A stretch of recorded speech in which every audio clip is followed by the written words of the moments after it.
All right, we're on day 23 notes, part 4, calculus. This is all part of unit 3. So um, we're going to use the calculator. I can show a little bit, but we've already learned how to use the calculator. It's more about answering some of the questions, really what the answers mean. So when the value of the derivative of a function is positive, we say the function is increasing. When the value of the derivative of the function is negative, we say the function is decreasing. When speaking of quantities increasing or decreasing, they do so at a certain rate. We already understand the derivative to be the slope of the tangent line. Again, derivative is the slope of the tangent line. Therefore, slope is a rate. Therefore, the derivative of a function actually represents the rate at which a function is changing, which is why calculus is so valuable in everyday life. Not that we do it, but someone in computers figure a lot of this stuff out, but there are programs. But it is, again, the rate at which a function is changing. Nothing is hey, goes up 2 every time, which would be great, but it doesn't always do that. So on this problem, the number of people entering a concert can be modeled by the function f of t equals 560 times e to the sine t power, where t represents the number of hours after the gates are open. So they want us to do a couple things. Find f of 1 half and f prime of 1 half. And then using correct units, explain what each value represents in the context of this problem. So put this function into your calculator and let's find f of 1 half using the data table, f prime of 1 half using the data table or using the nderiv button in the math, and then we'll try to answer those questions. And a quick hint, even though they're talking about f of t and then they have sine t, we're talking about we can do f of x, and I almost always suggest switching it to x. There's times you can change it and use the t in there, but just use the x. Okay? So I put my function in, and there's when x equals 0.5. I get 904, and let's be exact, to 3 decimal places, 0.482. So let's write that down. Okay, and then the function I put in y1, which is for this problem 7, I'm going to take the derivative of it. And again, if you put it in there, whether you use this format, if your calculator can do this, or if you have to do it the other way you just do y1 comma x comma 0.5, put the 0.5, so I get 793.757. So let's write those down. So here's our two answers. Now, what the heck does that mean? So f of 1 half, and again, what does t represent? The number of hours after the gates open. So if it's half, it's half an hour or 30 minutes. So what this means is that a half hour after the gates are open, there are exactly 904 people going in because we can't, again, correct units. I can't talk about people as 904.482. So let's write that down. So again, what does that number mean of f of a half?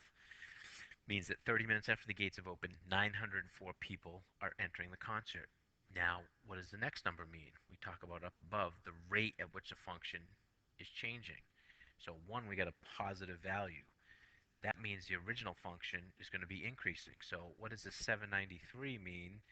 It means that 30 minutes after the gates have opened, so after the gates have opened, the number of people at the concert is increasing at a rate of 793 people per hour. Again, derivative is the rate at which the function is changing. It's positive, so that is increasing, so the number of people at the concert is increasing per hour. At what rate? 793 per hour. Again, we don't talk in parts of a person. All right, let's do this last part. And then, so 7 will be its own video and 8 will be another video. So I'm doing on 7b, how many people have entered the concert 2 hours after the gates are opened? And is the number of people increasing or decreasing at this time? Justify your answer. Nice thing is I have all this on the calculator, so I can just come back here. Let's take a peek at it. Let's first go to table set. I had that there. Second table. Oops, sorry. Second. No, let's hit table this time. And at 2 hours, we get 1,390.243. But we're only going to talk about the whole number. So we get 1,390 people are entering the concert 2 hours after the gates open. And now let's go back to the calculator to look at the derivative when x equals 2.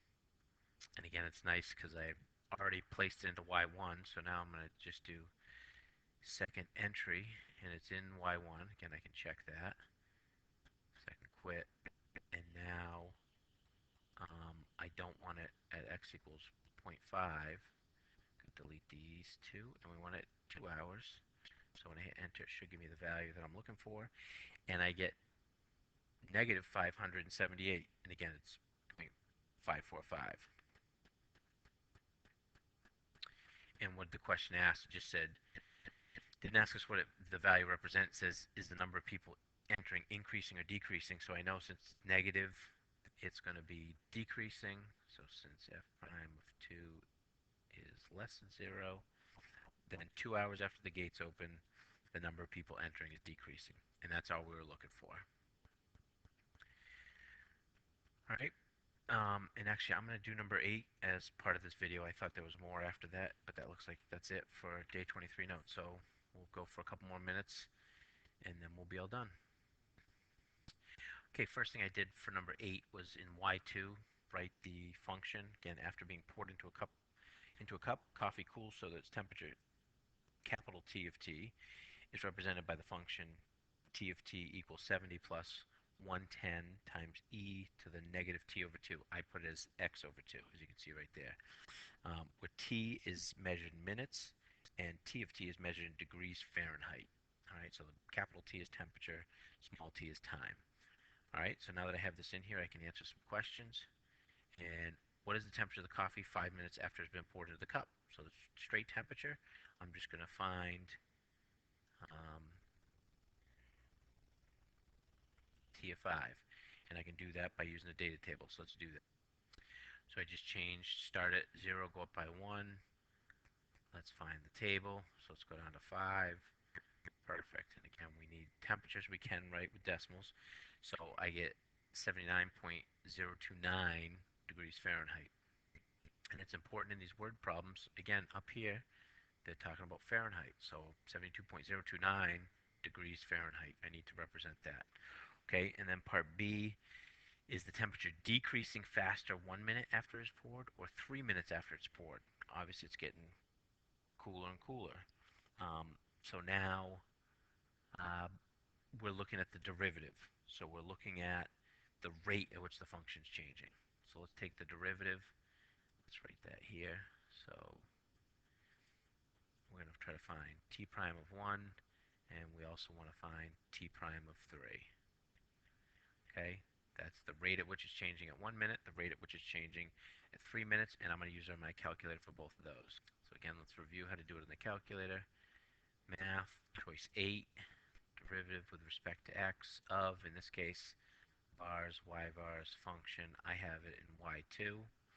You could type it in there if you want. There's some of them that are easy. I just know when I use multiple of them, I like them to have them y1 because later on we'll be graphing them as well. So I want at 1 minute, and then again, second entry, and I can just go back and say at 3 minutes. Okay, so let's write those down and talk about what they mean. Again, they're both negative. Let's talk about what they mean. So we said at 1 minute, it's negative 33.359 degrees Fahrenheit per minute because the rate at which a function is changing. And then at 3 minutes, the rate at which it's changing, negative 12.272 degrees Fahrenheit per minute. Question then just says, where is it decreasing faster? Well, temperature is going to be decreasing faster at when time is 1 minute from when it was poured into the cup. Let's write that down. And we know, obviously, negative 33 is a smaller number, but when we talk about the absolute value, because we're looking at the slope, um, a negative 33 slope is much steeper than a negative 12. And how do we justify that or talk about that mathematically? We just say the absolute value t prime of 1 is greater than the absolute value of t prime of 3. All right, so those are the notes for day 23. We'll do those for next class.